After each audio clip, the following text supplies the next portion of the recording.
नमस्ते भारत। बहुत समय के बाद वीडियो के माध्यम से आप सभी लोगों के बीच में उपस्थित हो रही हूं।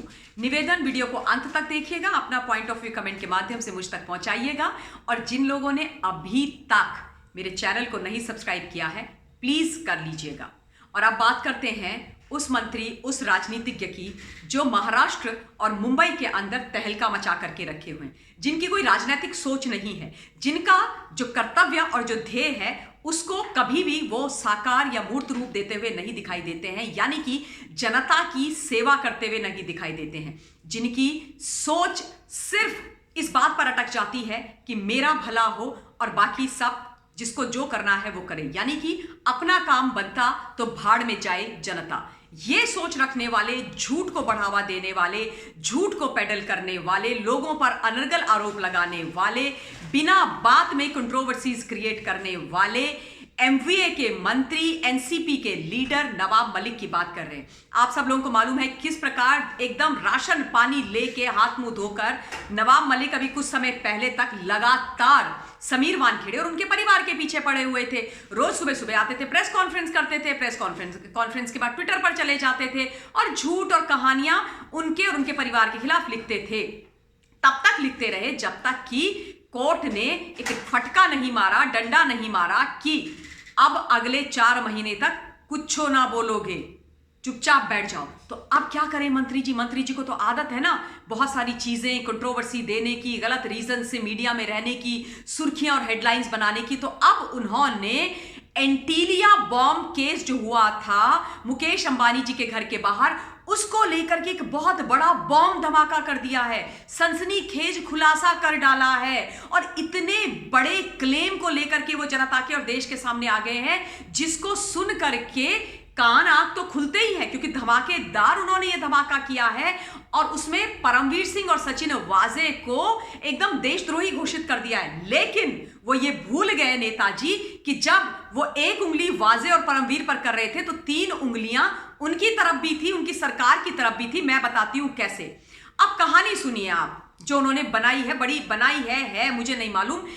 नेताजी बाहर आकर के कहते हैं कि परमवीर सिंह और सचिन वाजे ने एक बहुत बड़ा आतंकी हमला मुकेश अंबानी यानी एंटीलिया के बाहर करने का एक साजिश और षड्यंत्र बनाया था, बुना था। और उसके बाद उन्होंने जेलेटिन स्टिक से भरी हुई एक स्कॉर्पियो वहां पर लगा दी थी। प्लान उनका यह था, जो मॉडस ऑपरेंडाई थी वो बहुत सिंपल थी नवाब मलिक के हिसाब से, कि उन्होंने एक कोई अपराधी था, एक कोई गैंगस्टर था, उसकी शिनाख्त कर ली थी, उसको आइडेंटिफाई कर लिया था और यह सोच लिया था कि बॉम्ब धमाका करेंगे। उसके बाद ये जो अपराधी है, ये जो गैंगस्टर है, इसको पाकिस्तानी घोषित कर देंगे। और पाकिस्तानी घोषित करने यानी पाकिस्तानी आतंकवादी घोषित करने की सारी तैयारियां कर दी थी। उसका जाली नकली पासपोर्ट तैयार कर दिया था और उसमें पाकिस्तान और भारत के बीच आवागमन की स्टैंप्स भी लगवा दी गई थी। ये तमाम चीजें किसने करी थी? सीपी जो थे मुंबई के परमवीर सिंह और एपीआई जो थे वहां पर क्राइम ब्रांच के अंदर सचिन वाजे, उन दोनों ने मिलकर के करी थी। उनके हिसाब से यानी कि मलिक के हिसाब से अगर मनसुख हिरेन की हत्या नहीं होती तो फिर इनका जो ये पूरा खेल था ये बड़ा स्मूथली चला जाता, वाजे और परमवीर सिंह का, और वो ये बॉम्ब धमाका करवाते। उसके बाद इसको एक बहुत बड़ा आतंकी हमला घोषित करते, इस व्यक्ति का एनकाउंटर कर देते। ये जो गैंगस्टर है इसका एनकाउंटर करते, इसके पास ये सारी की सारी चीजें प्लांट कर देते, सारे evidences, right from his ID card to this passport, so on so forth. और उसके बाद बोलते हैं कि पाकिस्तान ने किया और हमने पकड़ा है और अब हम इस कहानी को रिवील करेंगे, यानी कि हीरो बनना चाह रहे थे। पर मेरा प्रश्न यहां पर यह है, हिंदुस्तान, मेरा मुद्दा यहां पर यह है कि मिस्टर नवाब मलिक, जब आपका सीपी, जिसको आपने और आपकी सरकार ने सीपी बनाया, जिसको आपने और आपकी सरकार ने लगातार प्रमोशन दिए, जिसको 2008 में भी आप ही के अलाई पार्टनर यानी कांग्रेस पार्टी ने क्लीन चिट दे दी थी, जो भी वो फोन वाली कहानी है, उसके बाद उसने इतना बड़ा कांड कर दिया और आपको पता भी नहीं चला।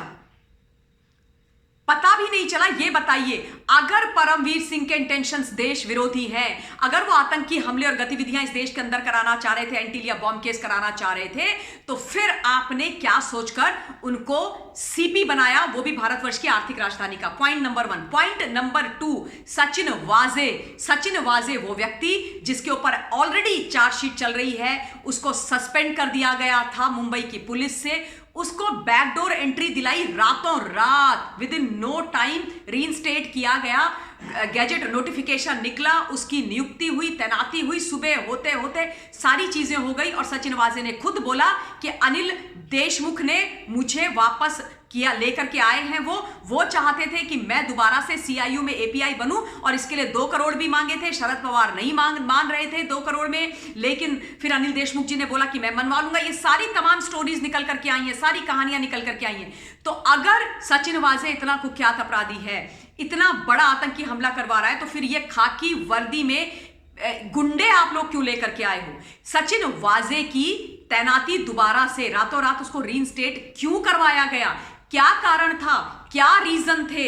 ऐसी क्या मजबूरी थी? आप ये बताइए। यानी कि आपके जो सीपी हैं उनके इंटेंशंस बहुत खराब थे। वो आतंकी गतिविधियां करवा रहे थे, वो एक्सटॉर्शन करवा रहे थे, वो बहुत सारे लोगों को प्रताड़ित कर रहे थे, और ऐसे व्यक्ति को आपने सीपी बना दिया मुंबई का। इतने समय तक सीपी रखा, इतने समय तक वो आपके इतने चहेते और प्यारे और ब्लू आइड हुआ करते थे। कैसे भाई? कैसे? सरकार सोई हुई थी, मुख्यमंत्री जी सोए हुए थे, अनिल देशमुख गृह मंत्री जिनको डायरेक्ट रिपोर्ट करते थे, जिनके तत्वाधान में वो काम कर रहे थे, जिनके अधिकार क्षेत्र के अंदर उसका कार्य क्षेत्र था परमवीर सिंह का, वो सोए हुए थे। पता नहीं चला आप लोगों को? कैसे पता नहीं चला? तो फिर परमवीर सिंह, सचिन वाजे दोषी है, उससे 100 लाख करोड़ गुना बड़े दोषी आप और आपकी सरकार है। ये मंथन करने की और ये सोचने की बात है हिंदुस्तान। ये जो कहानी नवाब मलिक जी आए हैं, लेकर के आए हैं, वो ये भूल गए कि एक बहुत बड़े मुसीबत में वो अपनी सरकार को डाल रहे हैं, संकट में डाल रहे हैं, घेरे में डाल रहे हैं। लेकिन कई बार ये हो जाता है ना कि बिना सोचे समझे जो लोग बोलते हैं, वो अगर ये सच है तो भाई फिर इस सरकार के ऊपर इन्वेस्टिगेशन होना चाहिए। बहुत बड़ा प्रश्न चिन्ह है, क्योंकि एंटीलिया में जो जिलेटिन स्टिक्स वाली स्कॉर्पियो लगी थी, वो छोटा मोटा केस नहीं है, वो राजद्रोह, देशद्रोह, आतंकी हमले का मामला है। और उसमें अगर खाकी वर्दी वाले इन्वॉल्व थे तो ये वही खाकी वर्दी वाले हैं जो महाराष्ट्र कैडर के हैं, जो सरकार के चहेते लाडले प्यारे थे। वो इनकी नाक के नीचे इतना बड़ा खेल कांड कैसे कर गए? क्या वहां पर सरकार सोई भी थी? एक सीपी का ये स्वरूप होना चाहिए, एक एपीआई का ये स्वरूप होना चाहिए। ये सोचने वाली बात है हिंदुस्तान, और ये प्रश्न पूछने वाली बात है। ये तमाम चीजें इस बात इशारा करती हैं कि बहुत बड़ा झोल है, बहुत ही बड़ी कहानी है।